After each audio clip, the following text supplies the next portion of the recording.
himi whakaose. Ono mea ua ngā walo himi, ono ua walo himi.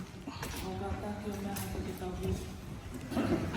Si su he eiki o e maumo ui, a whia mai ka mau whai tupu pā, te mau tau kawe o tukutu uni, mau mate aki pē ki hoko whau. Eiki si hova mohu ke lesi, o mi haiwi ke tau moni mai. Te mau i kuna e tau a heli, tā uafi he tau o ka whai.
Si sue ko lava ho ofa, ofa ne whai ki he palaku whau.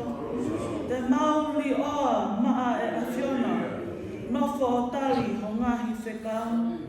Eiki si hova mohu ke lesi, o mi haiwi ke toko ni mai.